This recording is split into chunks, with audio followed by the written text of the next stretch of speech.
আজি আমি চৰাইদেউ জিলা আয়ুক্তৰ কাৰ্যালয়ত জিলা আয়ুক্তৰ সৈতে মাহমৰা আৰু সোণাৰী বিধানসভা সমষ্টিৰ বিধায়ক তথা চৰাইদেউ প্ৰশাসনৰ অন্যান্য বিষয়া কৰ্মচাৰী সকলোৰে উপস্থিতিত আমি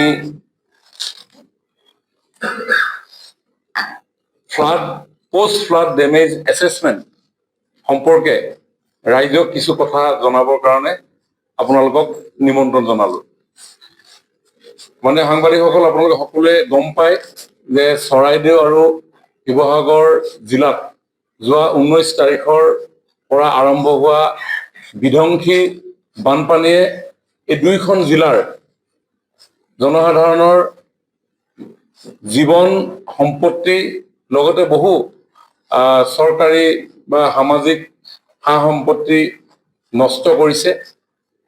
আৰু এই গোটেই বিষয়টো আমাৰ চৰকাৰে বানপানীকালীন সময়ছোৱা আৰু বানপানীৰ পিছৰ সময়ছোৱা দুইখিনিতে দায়বদ্ধ এখন চৰকাৰৰ যি দায়িত্ব, সেই দায়িত্ব অতি নিষ্ঠা সহকাৰে পালন কৰিবৰ কাৰণে আমি যত্ন কৰিছোঁ। আৰু সেইকাৰণে আমি বানপানীকালীন সময়ছোৱাত জীৱন সম্পত্তি ৰক্ষা উদ্ধাৰ পৰৱৰ্তী সময়ত সকলো ৰাইজক সকাহ দিব পৰাকৈ তেওঁলোকৰ হাতত তুলি দিব পৰা খাদ্যৰ পৰা আৰম্ভ কৰি স্বাস্থ্যৰ পৰা আৰম্ভ কৰি চিকিৎসা ইভিন পোহনীয়া জীৱ জন্তুৰো চিকিৎসা খাদ্য এই সেৱাসমূহ আমি আগবঢ়াই আছোঁ। আৰু সমান্তৰালভাৱে পৰৱৰ্তী সময়ত যিখিনি পাৰ্মানেণ্ট ৰাইজৰ ডেমেজ হৈছে সেই ডেমেজ এছেছমেণ্ট কৰাৰ ক্ষেত্ৰতো মাননীয় মুখ্যমন্ত্ৰী ডক্টৰ হিমন্ত বিশ্ব শৰ্মা ডাঙৰীয়াৰ নেতৃত্বত তৎপৰতাৰে কেন্দ্ৰীয় চৰকাৰৰ ইণ্টাৰ মিনিষ্ট্ৰিয়েল চেণ্ট্ৰেল টীমেও আহি দুইখন জিলা পৰিভ্ৰমণ কৰি থৈ গৈছে। চৰাইদেউ জিলাতো ইণ্টাৰ মিনিষ্ট্ৰিয়েল চেণ্ট্ৰেল টীমে এই বিধ্বংসী বানৰ ৰূপ তেওঁলোকে দেখি গৈছে। এইখিনিতে মই আপোনালোকক জনাব বিচাৰোঁ যে পূৰ্বতে যদি বানপানী হয় বা হৈছিল, অসমতো বানপানী হয়, কিন্তু কেন্দ্ৰীয় চৰকাৰৰ যদি কোনোবা দলে পৰ্যবেক্ষণ কৰে সেই পৰ্যবেক্ষণ 4 মাহ বা 5 মাহৰ পিছত কৰা আমি দেখিছিলোঁ। কিন্তু আমাৰ কেন্দ্ৰীয় চৰকাৰ মাননীয় প্ৰধানমন্ত্ৰী নৰেন্দ্ৰ মোদী ডাঙৰীয়া, গৃহমন্ত্ৰী অমিত শ্বাহ ডাঙৰীয়াৰ তৎপৰতাত, আমাৰ মুখ্যমন্ত্ৰী ডাঙৰীয়াৰ তৎপৰতাত বানপানী চলি থকা সময়ৰ ভিতৰতে কোন চাইডত এটা